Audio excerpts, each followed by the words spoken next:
आज मैले नयाँ भिडियोमा नयाँ जानकारी लिएर उपस्थित भइसकेको छु। आज म तपाईलाई WhatsAppबाट PDF फाइल कसरी सेयर र सेन्ड गर्ने यस विषयमा रहेर म तपाईहरुलाई जानकारी दिनेछु। तपाईहरुसँग कुनै पनि डकुमेन्टहरु छ, ती डकुमेन्टहरुलाई PDF फाइलमा सेभ गरी सजिलैसँग आफ्नो मोबाइल मार्फत आफ्नो साथी या कुनै पनि कम्पनीहरुमा सजिलैसँग सेयर एन्ड सेन्ड गर्न सक्नुहुन्छ। तपाईहरुसँग कुनै पनि डकुमेन्टहरु छ, सर्टिफिकेटहरु छ, सिभीहरु छ, ती सिभीहरुलाई डकुमेन्टहरुलाई कुनै कम्पनीमा अप्लाई गर्नुपर्ने भयो भने त्यस्तो अवस्थामा कुनै कम्पनीहरुले तपाईहरुले कुनै पनि कम्पनीमा अप्लाई गर्दाखेरि ती डकुमेन्टहरु, सिभीहरु PDF फाइलमा सेभ भएको रिक्वायरमेन्ट यानी कि आवश्यक पर्ने गर्दछ। त्यस्तो अवस्थामा तपाईहरुले ती सर्टिफिकेट र सिभीहरुलाई PDF फाइलमा सेभ गरेर सजिलैसँग सेयर गर्न सक्नुहुन्छ।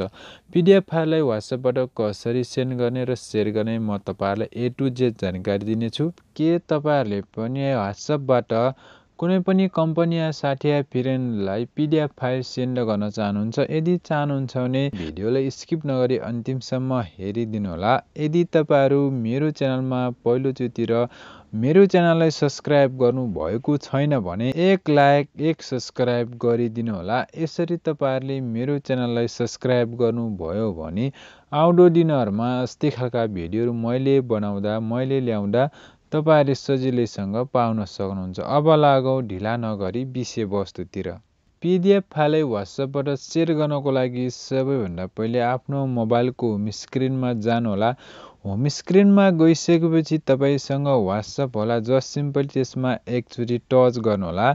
टच गरिसकेपछि यस्तो खालको पेज खुलेको देख्न सक्नुहुन्छ। मेरो यहाँनिर WhatsApp आइडी खुलिसकेको छ, तपाईले पनि खोलिसक्नुभयो होला। तपाईहरुले कुन साथीलाई PDF फाइल सेयर र सेन्ड गर्न चाहनुहुन्छ प्लस कुन कम्पनीमा तपाईहरुले त्यो PDF फाइल सेन्ड गर्न चाहनुहुन्छ टार्गेट बनाउनु होला। बनाइसकेपछि जस्ट सिम्पली त्यो व्यक्तिलाई एकचोटी टच गर्नु होला। टच गरिसकेपछि यस्तो खालको पेज खुलेको देख्न सक्नुहुन्छ। मेरो मोबाइलको होम स्क्रिनमा सबैभन्दा तलपट्टि यहाँनिर देख्न सक्नुहुन्छ। यसमा एकचोटी टच गर्नु होला।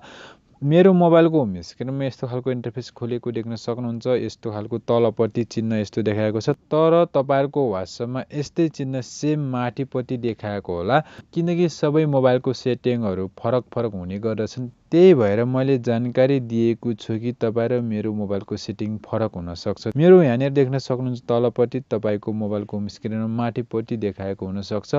यस्तै सेम चिन्हलाई माथिपट्टि होला, त्यसमा एकचोटी टच गर्नु होला।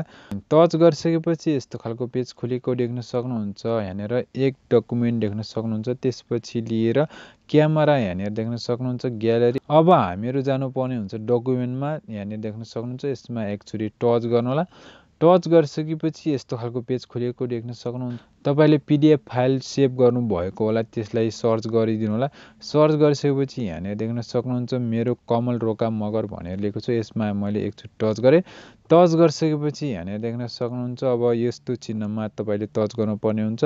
टच गरिसकेपछि अब मैले सजिलैसँग यो PDF फाइल सेयर गर्न सके यानी कि सेन्ड गर्न सके।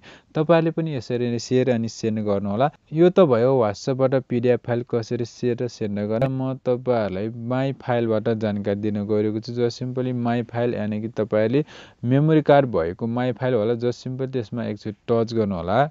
टच गरिसकेपछि यस्तो खालको पेज खुलेको देख्न सक्नुहुन्छ। मेरो मोबाइलको होम स्क्रिनमा, तपाईको मोबाइलको होम स्क्रिनमा यस्तै खालको पेज खुलेको होला।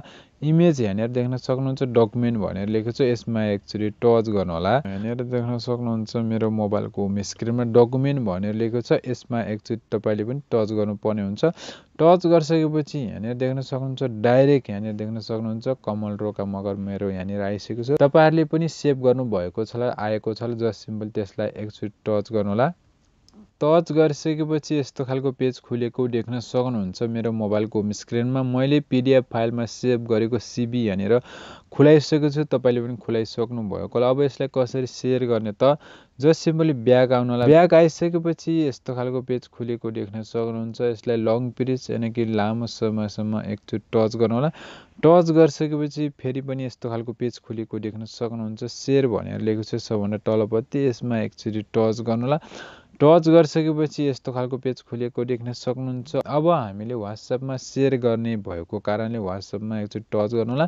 टच गरिसकेपछि तपाईले कुनै पनि व्यक्तिलाई सिलेक्ट गर्नु होला, कसलाई सेन्ड गर्न चाहनुहुन्छ त्यसलाई एकचोटी टच गरेपछि तपाईले सेन्ड गरिदिनु होला। यसरी तपाईले सजिलैसँग आफ्नो PDF file send and share गर्न सक्नुहुन्छ। यति गरिसकेपछि तपाईहरुले पनि पक्कै बुझ्नु भयो होला। मैले जसरी गर्दै आएको थिएँ त्यसरी नै तपाईहरुले गर्दै आउनु होला। भिडियो देख्दै गर्दा तपाईहरुलाई कुनै कन्फ्युजन लागेमा मलाई मेसेजद्वारा तपाईले सोध्न सक्नुहुन्छ। तपाईका चाहना जिज्ञासाहरूलाई मैले रिप्लाई दिनेछु।